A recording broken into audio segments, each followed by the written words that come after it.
Welcome to Option Field inside U.S. Airways Center, home of the two-time defending Arena Bowl champion Arizona Rattlers. Tonight, the 2-0 Rattlers, who are coming off a bye week, host the Jacksonville Sharks.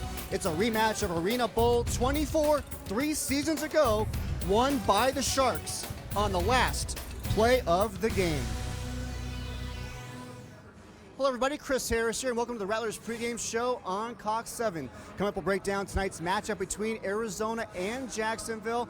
Also, we joined right here on the set by the Sidewinders dance team director, Angie Baker. We'll talk about this year's lineup and give you a first look at the new Sidewinders calendar. Also, we'll talk to some of the Rattlers about their trip to China, where the Arena Football League staged an exhibition game during the offseason. All right, let's start things off now by hearing from Rattlers head coach Kevin Guy and general manager, and get his take on the off week they're coming off of and taking on a talented Jacksonville team. We got to learn how to practice, and we got to learn how to get better as a football team, and we got to understand that when we step on the field, we're punching the clock and we're going to work. And we came back off the bye week probably a little too loose, and we'll see how that translates to the game on Saturday. It's going to be a tough game, and I know Coach Miles will have them dialed in and ready to play, and this is a big game for them as well as us, so should be a good matchup on Saturday. All right, it's now upstairs to the guys calling the action for tonight's game. Kevin Ray and Dale Hellestrate. And guys, a bye week after just 2 weeks of regular season play. Kind of an odd time to have this happen. Well, it is, Chris, but Dale, as you know, you can't control the schedule. You take the bye week when the league gives it to you. Last year was about midway through the season. They certainly utilized it then because of the injuries. And as a coach, all you can do is hope your guys are prepared. And as we've seen from Coach Kevin Guy, he always likes to find ways and reasons to challenge his team. He found another one this week. Well, he did, and usually these teams have trouble going into the bye week, and they took care of that going into the bye week. That interview was done earlier in the week. He was a little perturbed after Wednesday's practice, and it showed there. I think they got better as the week went along. Well, one thing, they have been better coming out of the gate. No surprise, off to a 2-0 start, and they have done so very impressive fashion. Of course, winning the opener with some new faces, Singleton among them, having to go to overtime, stretched there by the Philadelphia Soul. And then, of course, it was just 2 weeks ago that Poots and company absolutely dismantled this San Jose team. Well, and you take a look at these two teams today. You got the best defense in the league in Jacksonville. You've got the best offense in the league in Arizona. We saw what happened in the Super Bowl when you're talking about the best offense in Denver, best defense in Seattle. Be interesting to see how these two teams match up. Arizona cannot afford to make mistakes offensively. Take a look at the conference standings coming in here. Of course, a lot of the action being played last night around the league, so these standings are very up to date. You see Arizona off to that 2-0 start. Spokane there at 2-1. San Jose having dropped 2 straight now, and Portland trailing there at 0-2. So you like what you've seen out of this club so far through these 2 games, but as you heard from Coach Kevin Guy, he still goes back to that game 3 years ago, and a game that still eats at him. Well, it's amazing how coaches can have such great memories when it comes down to a play or a game. He has not let that go. Most of the players have moved on, and the coaches can bring it back, but these are different players, mostly different teams, and they're playing tonight. We have talked throughout the last 2 seasons about the big playmakers with this team. Of course, Nick Davila, the talented trio of receivers, but one guy who oftentimes gets overlooked, but he shouldn't be, maybe the ultimate glue guy, if you want to call him that, and that is Kerry Reed. We have seen him make so many plays on both sides of the football.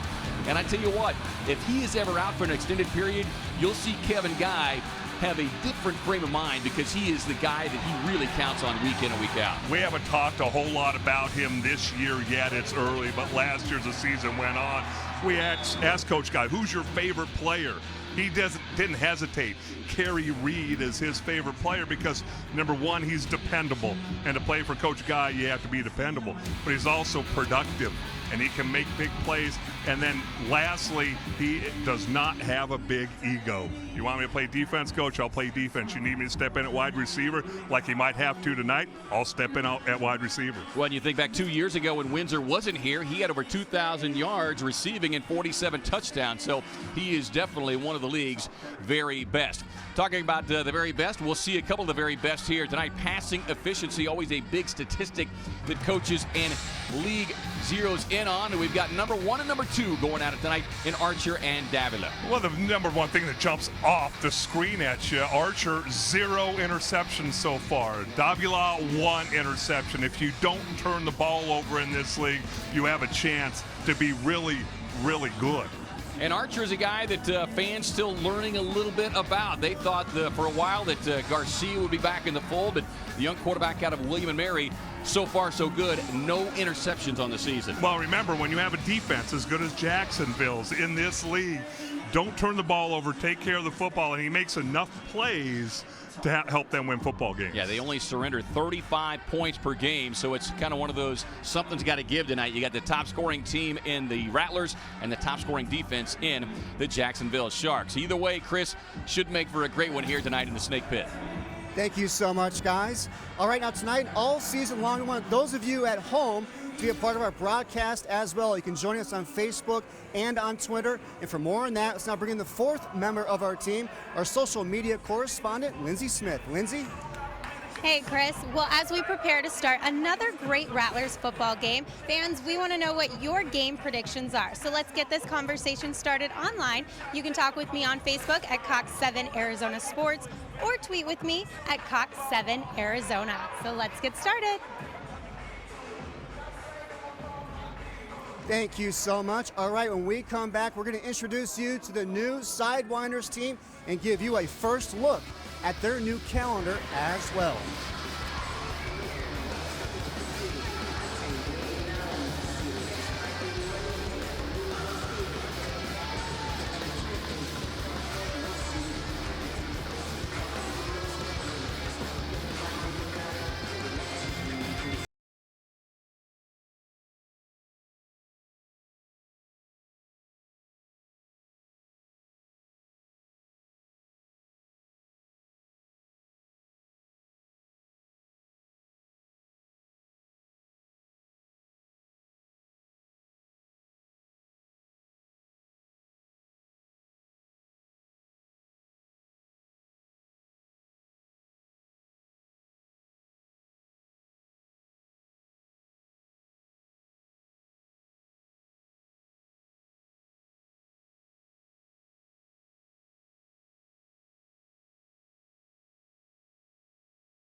Are you a weekend warrior?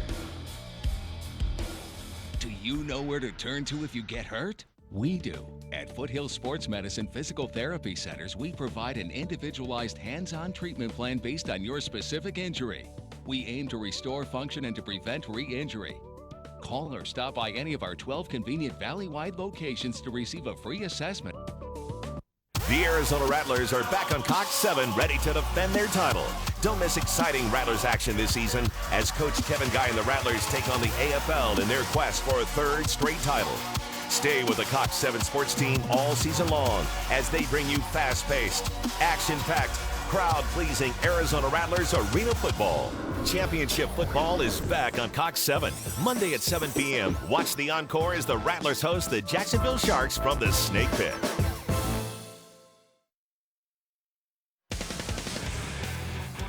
Well, here's the Casino Arizona Talking Stick Resort game recap.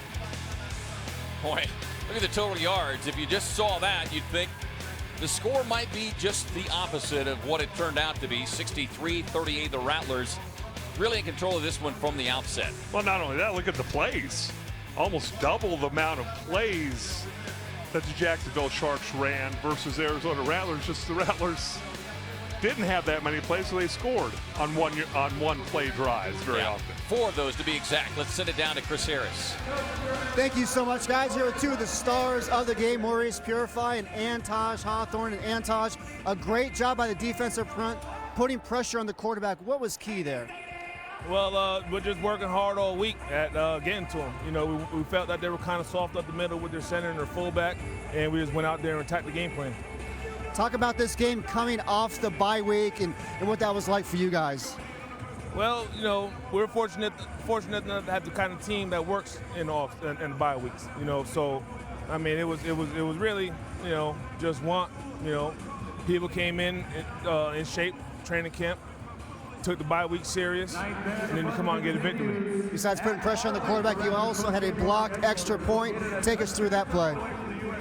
Well, I noticed I pretty much had to snap down from the center, and you know, once he lifted his head up, you know, I just went. You know, I caught a soft shoulder and got lucky and got a block. Thanks for the time, Antaj. Thank you. All right, Maurice Purify, 3 touchdown catches, and also a special teams hero recovered a kickoff. Talk about your night. It was a good night. You know, feeling good, feeling a little sore and banged up during the week.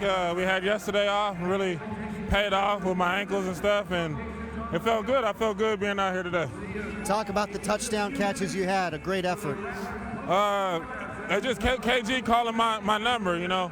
KG has a good feeling when to get guys the ball, when to call each other's number. We got 5, 6 great receivers here, so we got to get them all the ball, and he just called my number, and I just had to make a play. What was it about their secondary that you guys were able to exploit and make things happen? We just felt like we can get out after him. The field corner, he does stuff that we felt like we can get after him, and the safety, he does stuff that we feel like we get after him, and the backside corner, we feel like he was the weakest link, so we went at him a little more than we went at the other guys. 3-0 start off to San Jose to take on the SaberCats next week. Your thoughts? It feels great to go back home. San Jose is a good team. We need to come in with our head on straight and get to them right from the start. Appreciate the time, Mo. All right, thank you. All right, let's get it back upstairs to you guys. All right, thank you very much, Chris. Big night all the way around. Great team win for the Rattlers. As you heard him say, though, they big test next week as they head to San Jose. Let's, right now, head over to Lindsey Smith. Hey guys, well, a big congratulations to our social player this week, Jeremy Kellum. He just got engaged to his beautiful fiance, Brittany, over the bye week in Vegas. If you'd like to check out some of the pictures from that, you can follow him on Instagram at jkellum20 or on Twitter at jksmooth20. And be sure to wish him a great congratulations. Guys. All right, thank you very much, Lindsey and Chris. Great job there as well. And just the kind of game, just enough things for Coach Kevin Guy to be able to work on and harp on, as coaches like to do, leading into a big contest next weekend. Well, I think they answered some questions, though, too. You know, the second quarter we talked about, they let things get away from them just a little bit. And that gave the coaching staff reason to get on them a little bit at halftime. They came out, how are we going to finish? They answered that question. They finished very, very strong, did a nice job. They were physical all game long. They made plays. They did the things you expect a championship team to do. And as we saw throughout all of last season, though injuries would come up, their depth paid off, and that was the case here again tonight on both sides of the football. There are very few Arena Football League teams that could afford to miss a Tyson Poots and a Tyree Glasper in the same game and didn't know it midway through the week. And guys just stepped up and filled in and did a fantastic job. Tyree Glasper better watch out. Cliff Dukes likes that plug linebacker no spot. No doubt does. And the Rattlers improved to 32-5 here on the home field at Auction Field inside U.S. Airways Center since 2011. A nice way to head to San Jose as they improve to 3-0 on the season. That's going to wrap things up for us here tonight. I want to remind you, as the Rattlers do travel to San Jose next week for that key National Conference matchup against the SaberCats, you can watch the game on ESPN3. Our next televised game of Rattlers football on Cox 7 is coming up April 19th when Virgil Gray and the Pittsburgh Power travel out west to take on Arizona. Pre-game beginning at 5:30 with kickoff at 6:05. Be sure to tune into all the action on Cox 7 HD 1007 and online at cox7.com. Championship football is back on Cox 7. Special thanks, as always, to our great crew here at U.S. Airways Center and on Cox 7 Arizona. Our camera crew, Toby Finch, Tom Kioski, Tony Tosti, Garrett Savage, Weston Watson down on the field, Don Shea Brown back in the truck, and so many others. Our stats, Jared Donans, stage manager, Beth Pockman, our friendly red hat, Bob McGahee, and all the others. Special thanks to our director, Pete Gordon, and the birthday boy, our producer, Rich Reed. For Chris Harris, Lindsey Smith, and Dale Hellestray, I'm Kevin Ray saying so long from the Snake Pit, where the Rattlers improved to 3-0 with a victory over Jacksonville.